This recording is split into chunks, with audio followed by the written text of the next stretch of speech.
오늘 말씀을 정말 따라 하시겠습니까? 아브라함이 약속하신 가나안 땅의 축복. 원래는 이게 큰 명제였어요.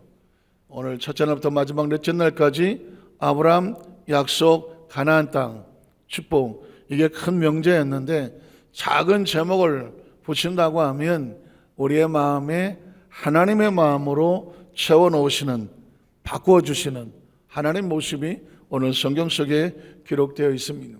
오래전에 제가 조목사님을 모시면서 오늘 문득 이렇게 설교하는 것을 가슴에 새겼던 기억이 있습니다. 조목사님께서 뭐라고 말씀하셨냐면, 가나안 땅은 밖에 있지 않습니다. 가나안 땅은 내 마음속에 있습니다. 여러분 익숙하시겠지만 처음 제가 들었을 때 가나안 땅은 이스라엘 저 성지에 있는데 왜 목사님은 가나안 땅은 외부에 있지 않다, 내 마음속에 있다. 처음엔 그게 조금은 낯설게 들리기도 했었어요. 야, 가나안 땅이 마음속에 있는 건가? 말씀을 들으면서 그 말씀을 품었던 기억이 있는데 이제 뭐 완전히 알겠죠.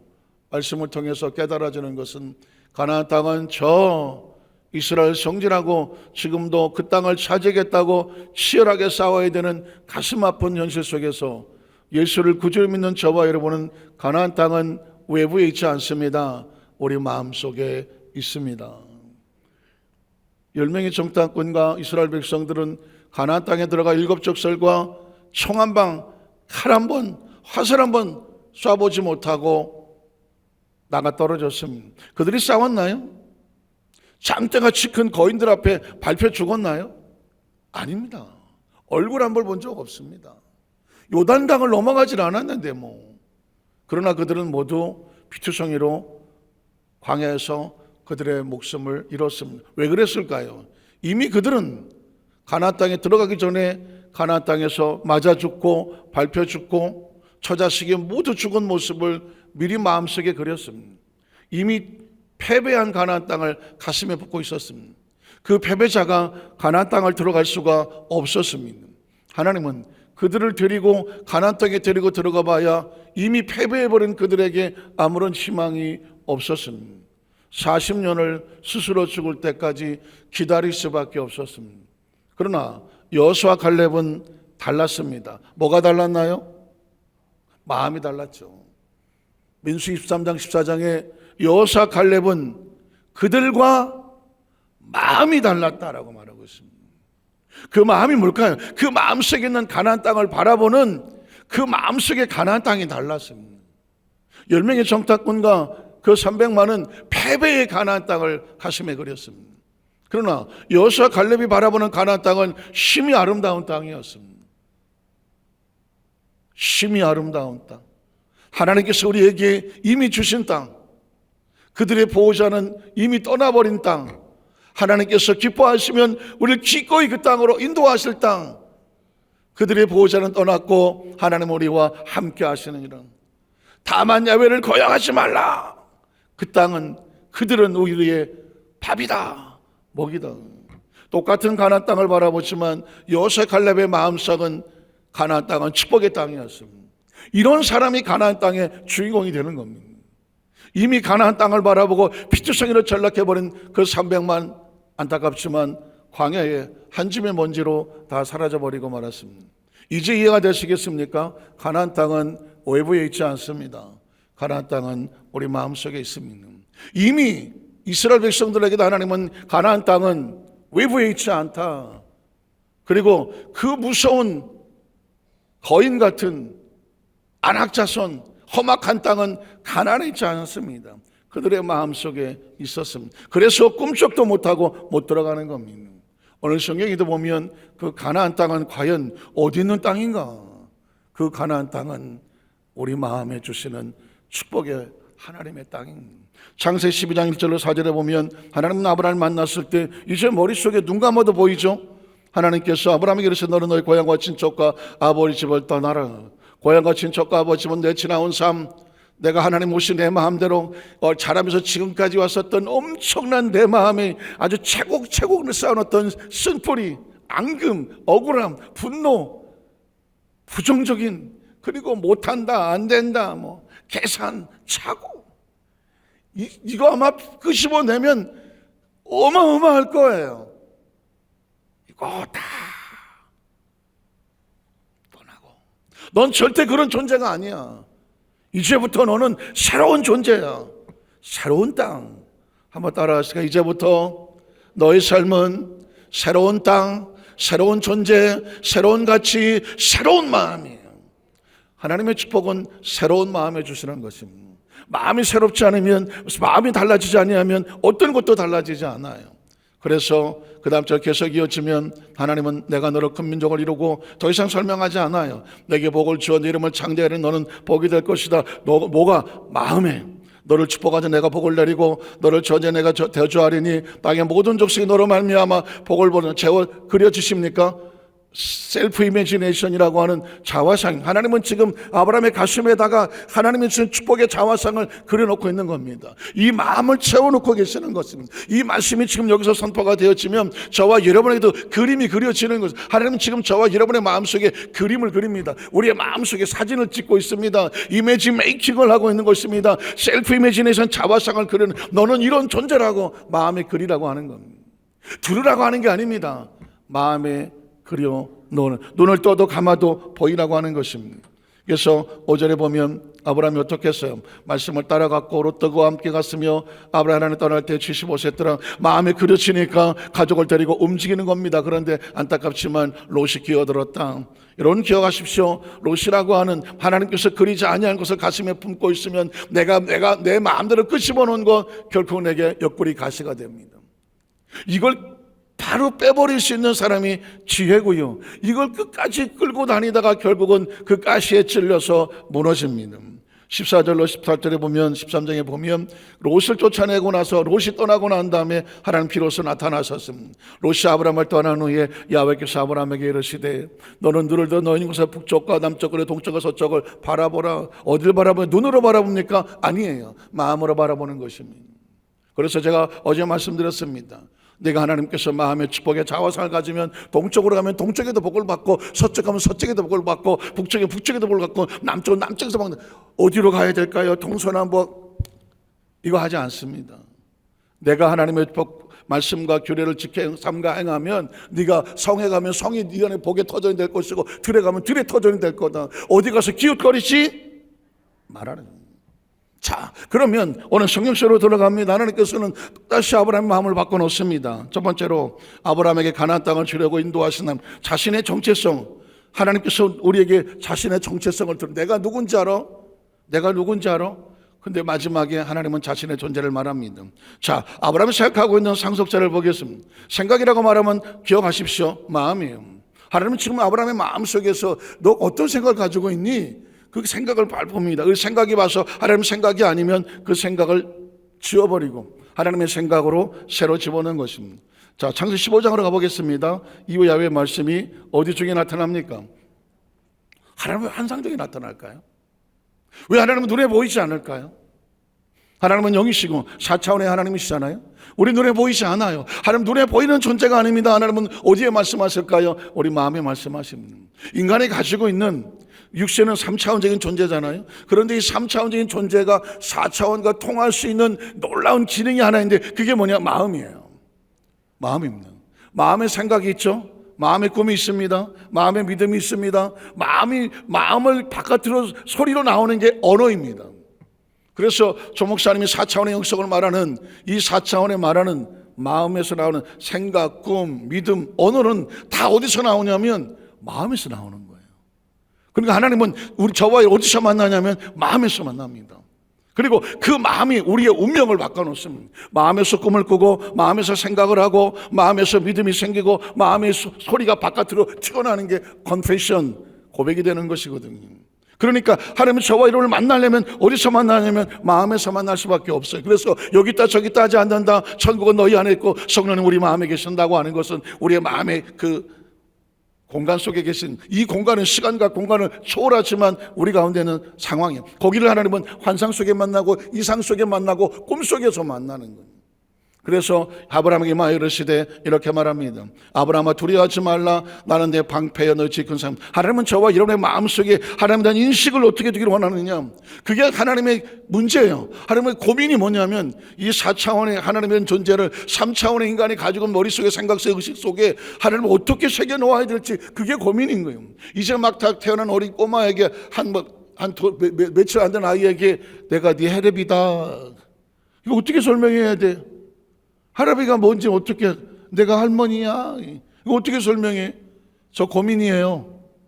우리 아들 장가도 안 갔지만 손주가 나면 손주가 나올지 뭐가 날지 모르면 난 할아버지 아니에요? 할아버지 소리 듣지도 못해서 나지. 그 할아버지가 뭔지 난 몰라요. 그런데 어느 날 손주가 난 다음에 이 손주한테 내가 네 할아버지다. 이거 어떻게 설명할 거야? 이거 고민이에요, 이거. 이거 어떻게 설명하냐고요. 내가 지금 한 5일 태어난 지 5일 됐어. 내가 네 할아버지다. 할아버지가 뭐예요? 인식이 없잖아요. 이 차이도 그런데 하나님이라는 존재가 저와 여러분에게 이걸 어떻게 얘기하면 알아듣겠냐고. 하나님의 고민은 제가 하나님이라 그럴 수는 없지만 제가 하나님이라면 고민할 것 같아. 이걸 어떻게 인식을 시키냐고. 그래서 지금도 하나님은 각자 나름대로 하나님을 믿잖아. 각자 나름대로야 장님 코끼리 만지듯이 이런 하나님이야 저런 하나님이야 각자 자기 마음대로 하나님 이렇다고 말해요. 우리가 믿는 하나님은 성경 속의 하나님이야. 우리는 성경 속에 있는 하나님밖에 말할 수 없어요. 하나님 뭐라고 말합니까? 나는 내 방패, 무기를 막아주는 방패, 또 지기 큰 상급. 하나님을 아는 것만도 상급이야. 하나님이란 존재는요, 하나님이란 존재만을 알아주기만 해도 상급이에요. 누구라고 해야 하지만 어떤 분이 저 찾아오셔서 목사님, 우리 손주가요 나한테요 할아버지라고 말했대. 나를 안 돼. 나를 안 돼. 아니 우리 손주가 날 보더니 할아버지 그랬대. 그리고 너무 막 좋아갖고 나한테까지 자랑하러 왔어. 우리 아들 장가도 안 갔는데 그러면서 그래요? 그랬더니 목사님 모르시죠? 나 너무 좋대. 우리 손주가 나를 알아본대. 알아봤겠어? 하품했겠지.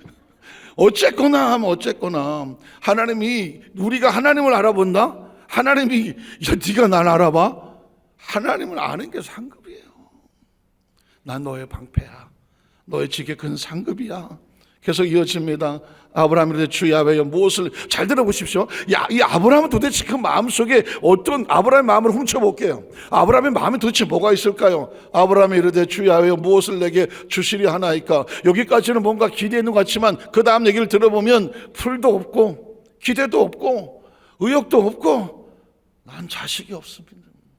자식이 없다는 얘기를 합니다. 그 아브라함의 마음속에 난 자식 없어. 그래서 내 상속자도 없어. 어떻게? 내가 마음에 한번 생각해봐도 내가 상속할 사람은 어차피 난 자식이 없으니까 다메섹 사람 내 종 가운데 하나 엘리에셀, 그래 제일 믿을만하고 똘똘하고 그래도 맡기면 되겠다. 누구 생각에? 누구 마음에? 아브라함 마음에. 그래서 엘리에셀입니다. 그 다음 절에 보면 아브라함이 또 이르되 주께서 내게 씨를 주니 하셨사. 주자. 그래서 지금 아브라함의 생각은 자기 속에 말하는 거예요. 내가 왜 자식이 없을까? 하나님이 안 줘서.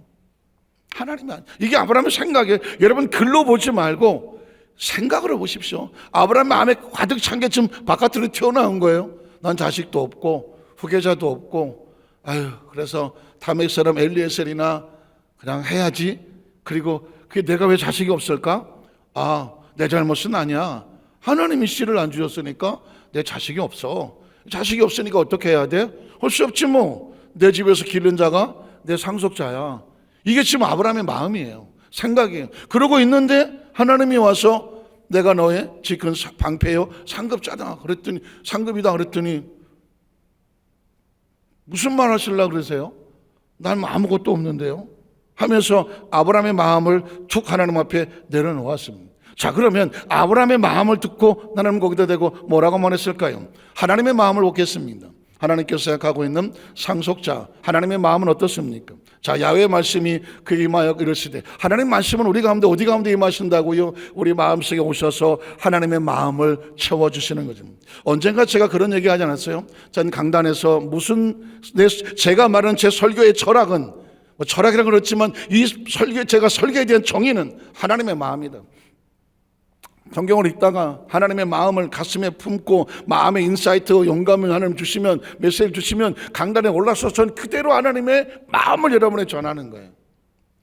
전 대원제잖아요. 메신저잖아요. 제가 뭘 창조해서 창작해서 작품을 만들어서 여러분에게 그걸 이렇습니다라고 여러분 작품을 쓰고 있는 게 아니잖아요.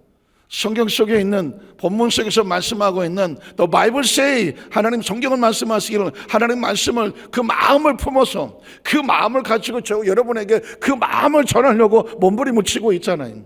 지금 이 자리에 여러분이 있어서 뭘 듣고 싶어 하십니까? 하나님의 마음 아닌가요? 저 이스라엘의 기후가 어떻고 풍습이 어떻고 그 당시 왕이 어떻고 그때 무슨 풍습이 어떻고 그때 무슨 어떤 사이즈가 어떻고 그 배경이 어떻고 문화가 어떻고 토질이 어떻고 그 당시 무슨 정치가 어떻고 이런 게 관심 있으신가요? 필요하겠죠. 그러나 그곳 가운데 역사하시는 하나님의 마음 아닌가요? 하나님의 마음을 붙잡으면 이 험한 세상에도 살아갈 용기가 있잖아요. 그 마음을 잃어버리면 하루도 못 사는 거 아니에요? 어쩔 수 없이 춘향이 또 끌고 들어오면 춘향이가 그 변학도의 그 모진 핍박 속에 감옥에 있으면서 칼을 뒤집어 쓰고 앉아서 이몽룡을 기다릴 수 있는 건 이 춘향이의 마음에 뭐가 있는 거예요? 별로 관심이 없어요. 잘 보세요. 어떻게 아직 20살도 안 된 10대의 그 처자가 견뎌내는 무슨 소설 이야기긴 하지만 그럼에도 불구하고 보십시오. 그 사랑은 다른 말로 바꾸면 뭐예요? 마음이잖아요. 이몽룡에 대한 마음이, 그를 신뢰하는 마음이 가슴에 품어 있으니까 견뎌내는 거 아니겠어요? 그리스도는 이 땅에 다시 오실 예수님 신랑을 기다리는 신부와 같잖아요. 우리가 있는 상황에서 어떤 유혹 속에서 어떤 시련 속에서 어떻게 견뎌요? 뭐 붙잡고 견뎌요? 마음 붙잡고 견디는 거 아닌가요? 마음이에요. 하나님에 대한 이 신뢰의 마음이 있으니까 버텨내는 거예요. 어느 날 이 마음이 무너지면 다 무너져요. 제가 그랬잖아요. 저 군대 생활할 때에 한 1년 동안 교회를 안 나갔어요. 왜 안 나갔을까요? 어려서부터 그렇게 교회에서 살던 친구가 왜 1년 동안 교회를 안 나가고 처박혀 살았을까요? 마음이 무너졌어요.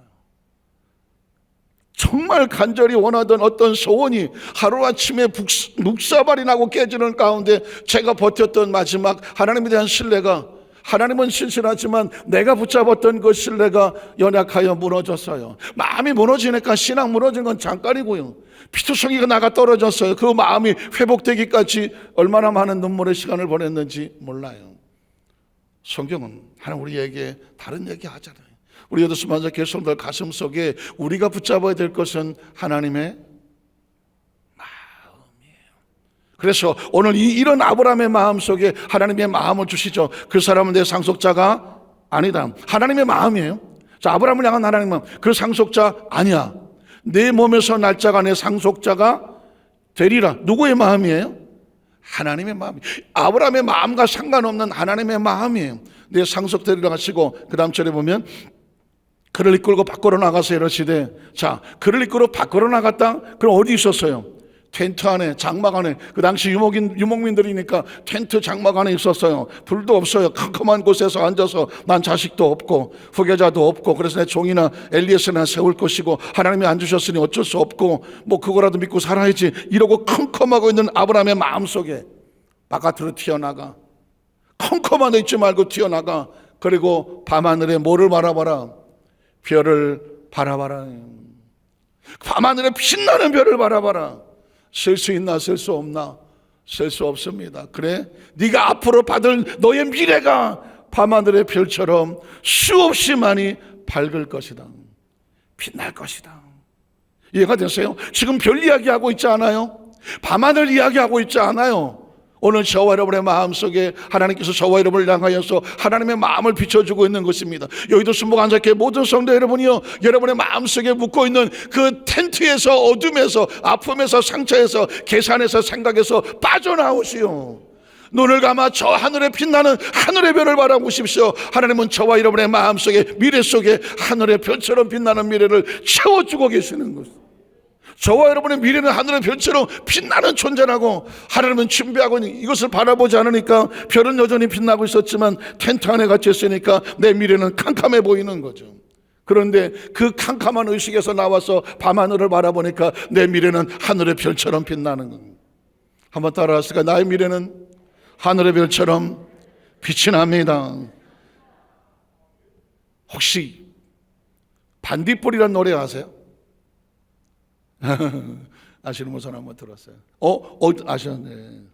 최근에 반딧불이라는 노래가 수천만 명이 그 조회수가 나오더라고요. 어느 날 제가 툭 가사를 유심히 봤더니 눈물이 나는 가사였어요. 그 가사가 노래를 제가 할 수는 없어요. 그런데 가사가 뭐냐면 난 내가 하늘의 별인 줄 알았다. 제목이 반딧불이에요. 이미지가 되시죠? 반딧불이 반짝반짝 밤하늘에 빛나잖아요. 근데 반딧불이 고백을 하는 거예요. 나는 내가 하늘의 별인 줄 알았어. 별인 줄 알았대. 자기가 번쩍번쩍 빛나니까, 엉덩이에 이렇게 빛이 나니까 난 내가 빛나는 별인 줄 알았어요. 난 몰랐어요. 내가 벌레라는 사실을. 그래도 괜찮아. 나는 눈부시니까. 야, 이런 착상을 어떻게 한 거예요? 와, 반딧불을 보고 벌레지 개똥벌레 파이어플라이 이렇게 불러요. 근데 나는 내가 별인 줄 알았어. 하늘에 빛나는. 그런데 난 몰랐어. 내가 벌레라는 사실을. 그래도 괜찮아. 나는 눈부시니까. 여기에 눈물이 핑 돌. 오늘 이 시대 살아가는 많은 젊은 청년들의 마음속에 이렇게 저렇게 힘들은 아이들의 마음속을 그 가사가 치고 들어가서, 유명한 가수도 아니에요. 다 잊혀진 가수예요. 그런데 그것도 자기 노래도 아니에요. 어떤 다른 팀이 불렀던 거를 리바이벌 한 거예요. 근데 그게 유튜브를 타고 SNS를 타고 하면서 젊은이들의 마음속을 적시기 시작했어요.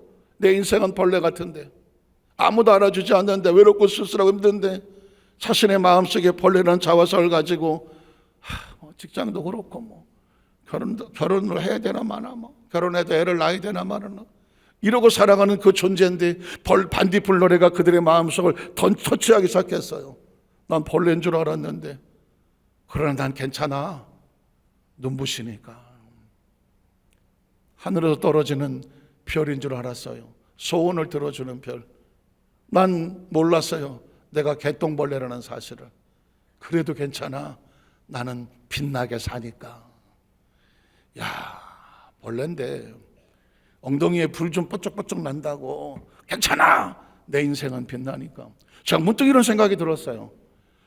아브라함의 삶이 하늘의 별처럼 빛난다고 하는데, 목사님 무슨 내 인생이 하늘의 별처럼 빛나겠어요? 그럼 별이 안 보이거든. 반딧불이라도 갖다 보라고.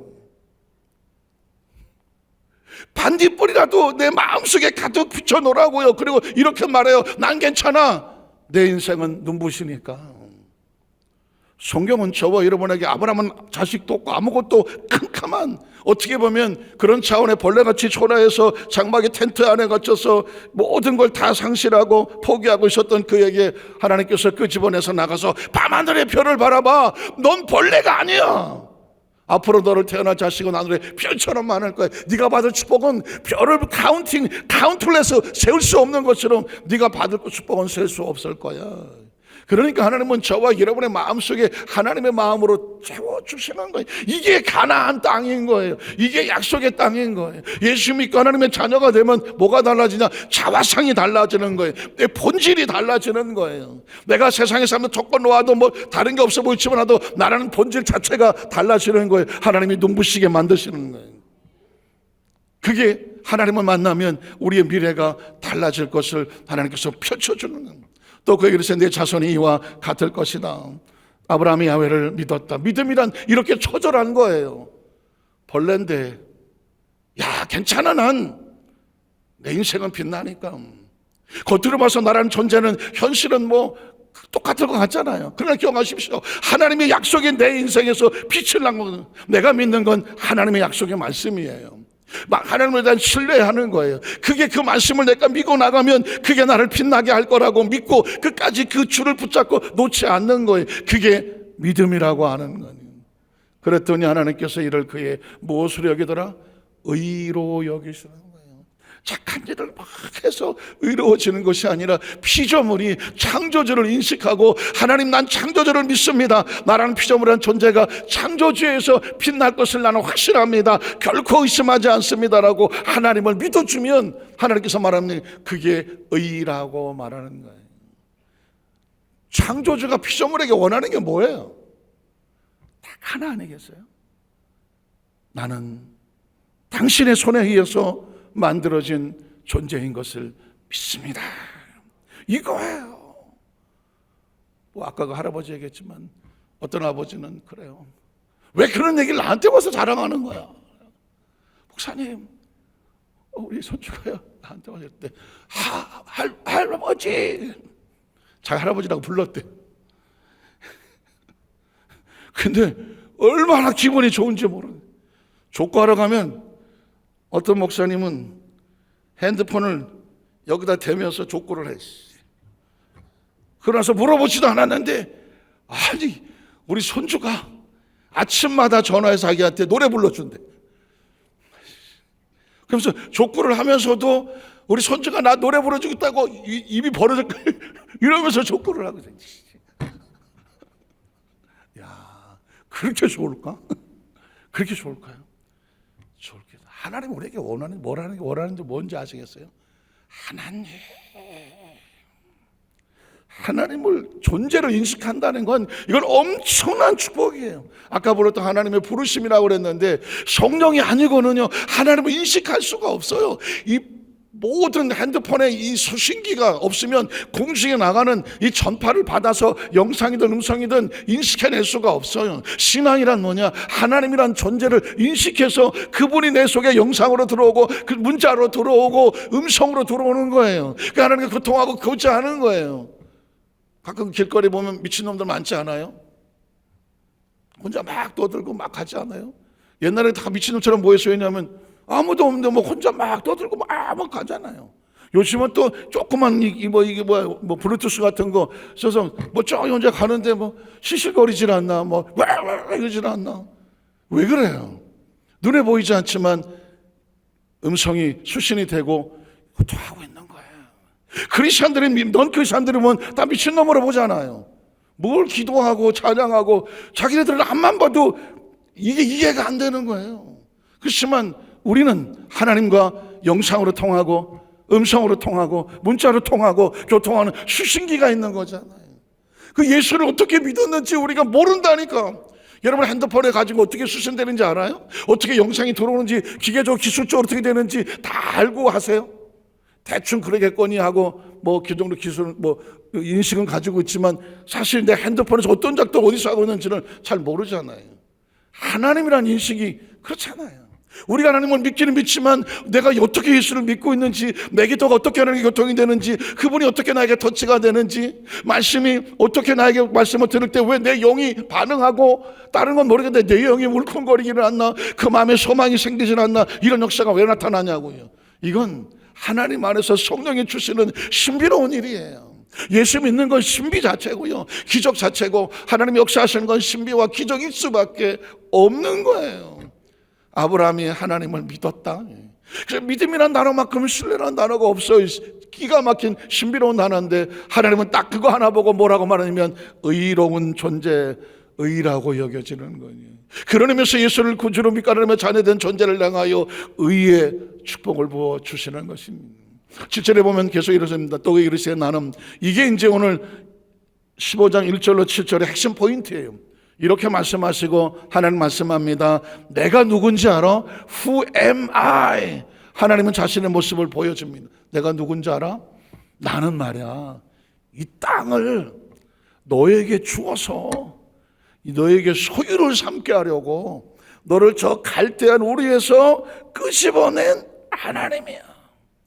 오늘날식으로 바꾸면 내가 누군지 알아? 너 옛날에 하나님 만나기 전에 온통 쓰레기 같은 잡동사니 같던 생각을 그걸 다 가슴에 끌어안고 그것 때문에 울고 멀쩡하다가도 한번 건드리면 속이 다 뒤집어져 갖고 막 누가 한번 또 유혹하면 또 헐렁 쫓아가고 비틀고 살았던 그 삶에서 끄집어내서 내가 새로운 땅, 새로운 마음, 새로운 꿈과 비전으로 세워주려고 너를 끌어낸 하나님이야. 이게 하나님의 철저. 그래서 예수를 믿고 나고 하나님의 자녀가 되면요 전혀 다른 존재가 돼. 지금도 하나님은 저와 여러분 다른 거 하지 않아요. 더 이상 옛사람에서 벗어나서 새로운 사람. 대부분 상담, 마음 철학, 심지어 요가도 그러더라고. 요가도 그렇고 불교도 그렇고 어떤 뭐 이름 이상한 뭐 조로아스터교, 그 모든 종교들이 모든 핵심이 뭐냐면 인간의 내면에 가지고 있는 이 처절한 한, 뱃속에서부터 들었던, 부모로부터 들었던 모든 피투성이 것들, 태어나서 인식도 잘 모르는데 그들의 무의식 속에 있었던 아유 내가 너 같은 걸 낳고 내가 미역국을 먹었나, 아유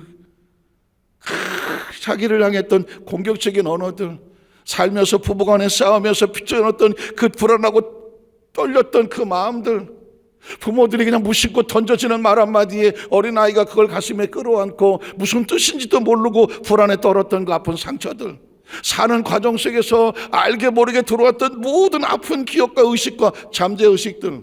인간은 이게 머리부터 발끝까지 다 박혀 있거든.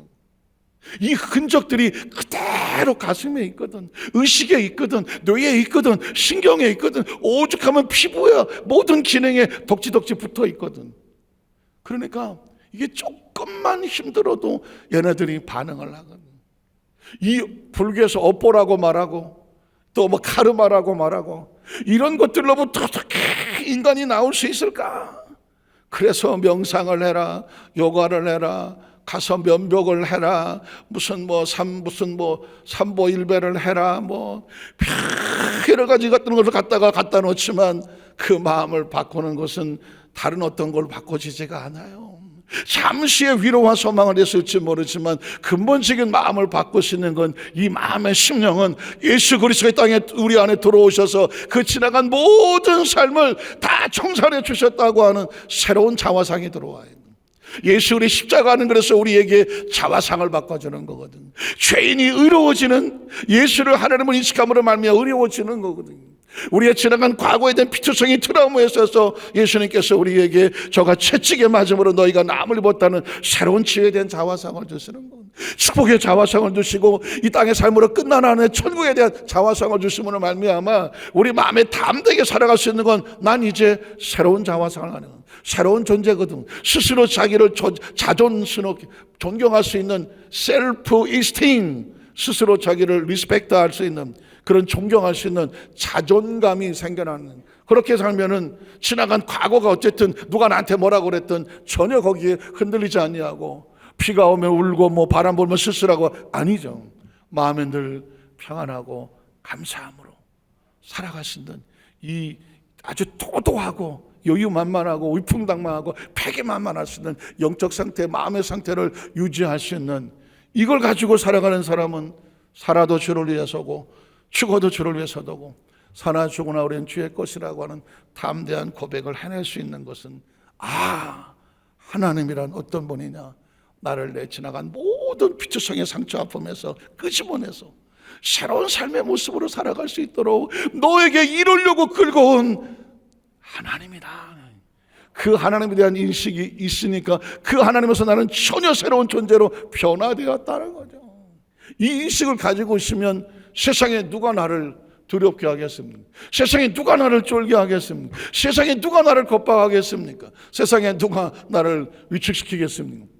말씀을 정리하기를 원합니다. 그래서 제가 늘 그 영적 자유함을 가지고 있으면요, 천하의 어떤 누구도 나를 두렵게 할 수 없어요. 내가 하나님 앞에 범죄해서 하나님과 관계 속에서 어떤 상처와 피투성이로 인해서 그것만 아닌다면, 하나님과 온전한 관계만 있다고 한다 그러면, 그래서 하나님 내가 떳떳하게 내 심장을 가지고 의로 나갈 수 있다고 하면 다른 어떤 것들은 누구도 나를 두렵게 할 수 없어요.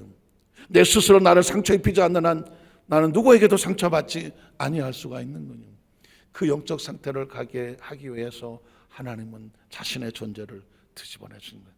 나는 너를 애굽 땅에서 건져내서 이 땅을 너에게 주려고 온 하나님이야. 그래서 내가 너의 방패야. 그래서 내가 너의 상급이야 하는, 오늘 간절히 바라기는 오늘 성령대회 나오신 우리 모든 성도들 가슴속에 이 하나님의 은혜로 충만해서 어디다 갖다 놓아도 하나님은 저와 여러분을 통해서 멋진 동쪽은 동쪽의 축복, 서쪽은 서쪽의 축복, 남쪽은 남쪽의 축복, 북쪽은 북쪽의 축복, 가는 곳마다 축복의 통로가 되시기를 주님의 이름으로 축원합니다. 기도하겠습니다. 전능하신 하나님 아버지,